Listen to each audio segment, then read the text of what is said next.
तुम्हारी मौजूदगी के बगैर भी यूँ तो मैं खुश रहा करती हूँ। तुम्हारी मौजूदगी के बगैर भी यूँ तो मैं खुश रहा करती हूँ, पर तुम जो थाम लो हाथ मेरा मैं खो सी जाया करती हूँ।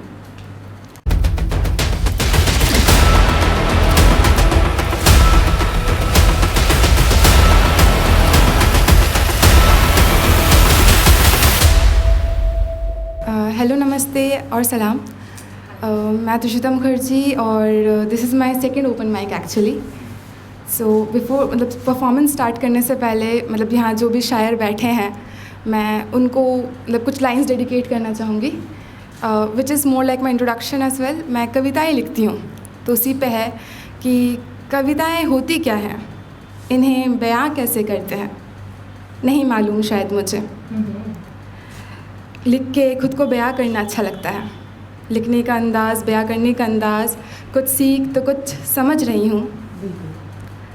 आपसे उम्दा नहीं मैं, पर कोशिश खास कर रही हूँ। बेस्ट हो आप।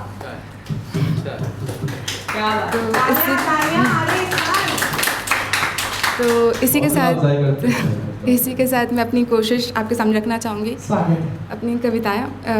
तो मेरे आज की कविताएं है एक तरफ़ा मोहब्बत पे। तो जब इनिशियल फ़ेज़ होता है, जब शुरुआत होती है वो तो हमेशा खुशनुमा होता है।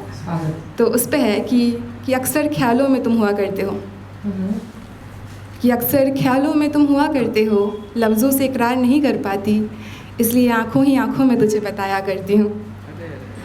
तुम्हारी बातें मेरे जहन में कुछ यूँ बस जाया करती है कि हर शाम मैं तुझे सोच मुस्कुराया करती हूँ, कि तुम्हारी मौजूदगी के बगैर भी यूँ तो मैं खुश रहा करती हूँ।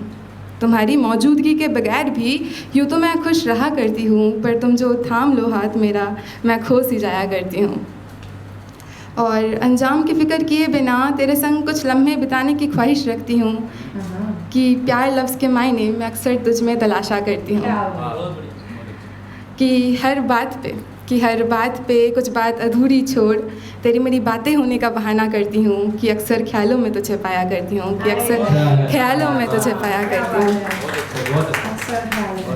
तो अब तो ये खुशनुमा फ़ेज़ हो गया, बट उसके बाद जब रियलिटी हिट करती है कि सामने वाला इंसान आपको पसंद नहीं करता, तो उस पर कुछ लिखा था कि ज़ुबान से परखा बहुत है, ज़ुबान से परखा बहुत है, आँखें नहीं झांकी कभी, सारी बातें बेफिजूल है, अगर सिर्फ बातें ही है सुनी मेरी, बिन कहे समझ लो मेरी सारी बातें, तुम कोई फरिश्ते तो नहीं, अगर कुछ हक होता तो नाराज़गी बयां कर दी होती, पर तुमने हक जताने को कभी कहा ही नहीं।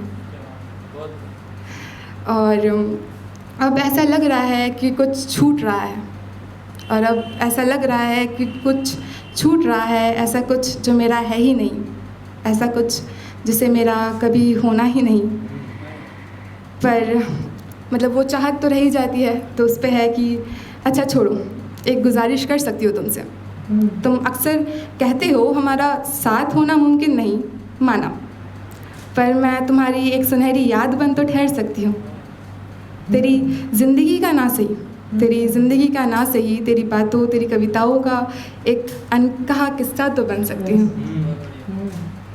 पर ये बातें मैं तुझे कभी कह नहीं पाऊँगी, और यूं ही काफ़ी कुछ कहना था मुझे, और यूं ही काफ़ी कुछ कहना था मुझे जो मैंने कभी कहा नहीं। आंखें दर्द से झुलसती रही पर आंसू बहे नहीं, जाने क्या उम्मीद थी जो पूरी हो सकी नहीं। क्या फ़र्क पड़ता है, किससे फ़र्क पड़ता है, सवाल रहे जिसके कोई जवाब मिले नहीं। बहुत अरसे बाद कुछ जुड़ाव सा हो रहा था, कुछ कहानियाँ कविताएं लिखनी शुरू ही की थी, जिसे मैं पूरा कर सकी नहीं।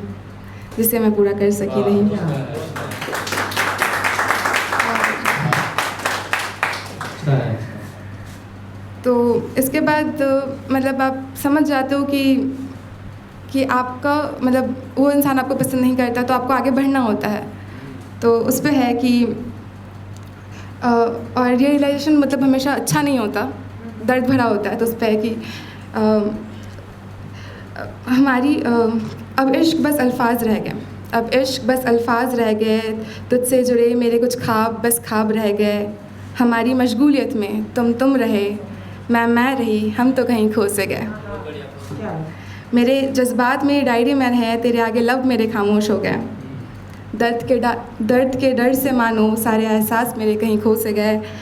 और ऐसे भी आरज़ू कभी किसी शख्स की नहीं थी, ऐसे भी आरज़ू कभी किसी शख्स की नहीं थी। आरज़ू तो महज उस एहसास की थी, और उस एहसास में छुपे उस सांस की थी। और आखिर में मतलब अहमद फैज़ साहब की कुछ पंक्तियाँ बोल के मैं इसको समाप्त करना चाहूँगी। मतलब मुझे वैसे अंदाज़ आता नहीं है, पर मुझे प्लीज़ करेक्ट कर देना अगर मैं ये सही से ना कर पाऊँ तो उनकी कुछ लाइन्स थी कि और भी दुख है ज़माने में मोहब्बत के सिवा, और भी दुख है ज़माने में मोहब्बत के सिवा, राहतें और भी है वसल की राहत के सिवा, मुझसे पहली सी मोहब्बत मेरे महबूब ना मांग, मुझसे पहली सी मोहब्बत मेरे महबूब ना मांग। शुक्रिया।